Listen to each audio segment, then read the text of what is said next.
तो hello friends, चलिए आज हम लोग वृत्त के बारे में सीखते हैं और वृत्त में क्या क्या चीज़ें हैं मैं आपको बढ़िया से बताऊंगा।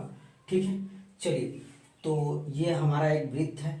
तो हमने बताया था यदि किसी भी बिंदु को आप ले लीजिए और उससे केंद्र मान करके क्या कर दीजिए, उसके चारों तरफ एक चक्कर लगा दीजिए, तो उससे जो आकृति निर्मित होगी उसे आप लोग वृत्त कहते हैं। ठीक है, समझ में आई बात।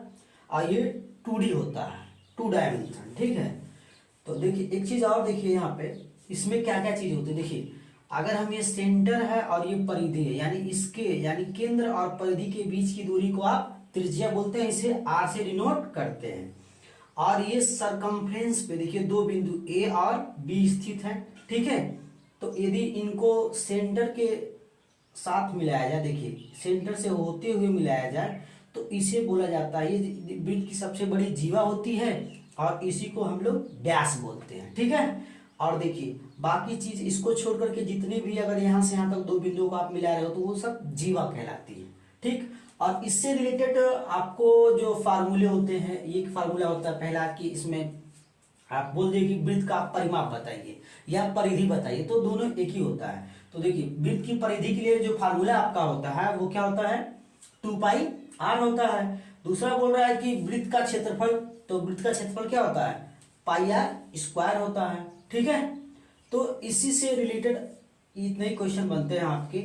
और दूसरा क्वेश्चन आपका ये बन सकता है, जैसे मान लीजिए कि आपसे कह देगा कि मान लीजिए जैसे ये सेंटर है, तो इसके थ्रू यानी ये सेंटर, ये केंद्र है, इसके चारों तरफ कितने का बनता है, इसके चारों तरफ कितने का एंगल बनता है भाई, 360 डिग्री पूरा। जैसे आप अगर एक इसको केंद्र मानकर एक चक्कर घूम जाते हैं तो कितने डिग्री का कोण बनता है, 360 डिग्री का होता है। ठीक है, तो कुछ क्वेश्चन ऐसे भी बन जाते हैं इससे रिलेटेड। मान लीजिए ये ऐसे हो गया, मान लीजिए ये देखिए एक यहाँ हो गया और एक यहाँ हो गया।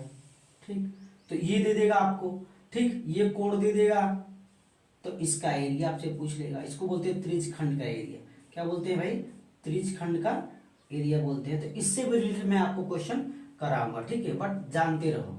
ठीक है, और इसी को बोल दिया जाएगा, ये लघु वृत्त खंड हो जाएगा, त्रिज खंड हो जाएगा। ठीक है, लघु त्रिज खंड हो जाएगा। समझ में आई बात। जैसे आप केक वगैरह काटते हैं ना, तो इतना ही भाग तो काटते हैं। ठीक है, चलिए नेक्स्ट चलते हैं हम लोग। अब ध्यान से देखिए, तो ये रहा वृत्त हमारा। ठीक है, वृत्त में क्या क्या चीजें होती हैं आप जान पाए होंगे कि भाई वृत्त में व्यास होता है, वृत्त में त्रिज्या होती है। व्यास को आप डी से डिनोट करते हैं, किससे भाई,